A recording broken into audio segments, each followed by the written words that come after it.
Welcome to student dictation. Dictation 5 second बाद शुरू होगा।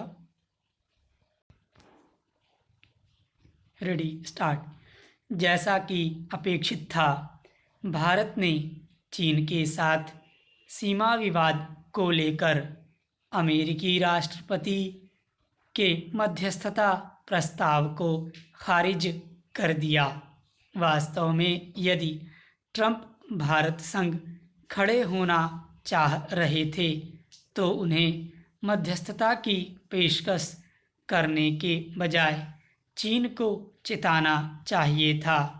पता नहीं क्यों उन्होंने ऐसा करने के बजाय यह बयान भी दाग दिया कि भारतीय प्रधानमंत्री ने सीमा विवाद पर उनसे बात की थी। आखिर ऐसे आधारहीन बयान देकर वह क्या साबित करना चाह रहे हैं? अमेरिकी राष्ट्रपति की तरह से चीनी नेतृत्व के इरादे को भी भांपना मुश्किल है। हालांकि चीन ने भी ट्रंप की मध्यस्थता पेशकश को खारिज करते हुए यह कहा कि वह भारत के साथ अपने विवाद को सुलझाने में सक्षम है। लेकिन यदि वास्तव में उसका इरादा ऐसा ही है तो फिर उसकी सेना भारतीय सीमा पर छेड़छाड़ क्यों कर रही है? लगता है चीन यह समझने को तैयार ही नहीं कि उसकी धरती पर पनपे कोरोना वायरस ने दुनिया भर में जैसी तबाही मचाई है, उससे उसके प्रति गुस्सा बढ़ रहा है।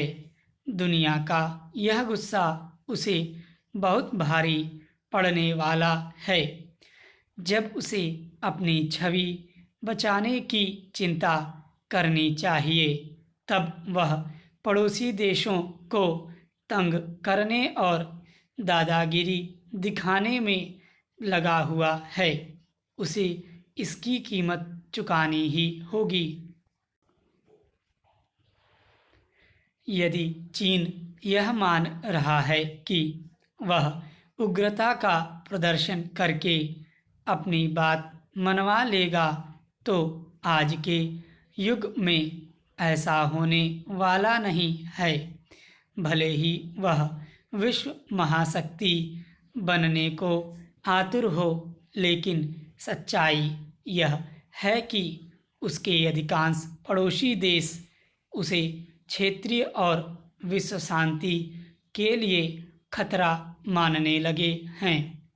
वह केवल दक्षिण चीन सागर से जुड़े देशों को ही नहीं धमका रहा, बल्कि ताइवान को भी आंखें दिखा रहा है।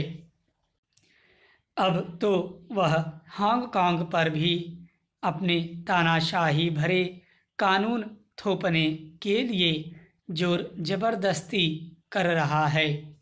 इसके नतीजे में वह केवल दुनिया भर में बदनाम ही नहीं होगा, बल्कि उससे दूरी बनाने वाले देशों की संख्या भी बढ़ती जाएगी। ऐसे देशों में भारत की गिनती होना स्वाभाविक है। चीन अपनी भारत विरोधी हरकतों से भारतीयों के मन मस्तिष्क में अपने लिए अविश्वास भरने का ही काम कर रहा है। यदि चीन एशिया की एकमात्र शक्ति बनने के नशे में मनमानी करना जारी रखता है, तो फिर भारत के पास इसके अलावा और कोई उपाय नहीं कि वह उससे दूरी बनाने के लिए ठोस कदम उठाए।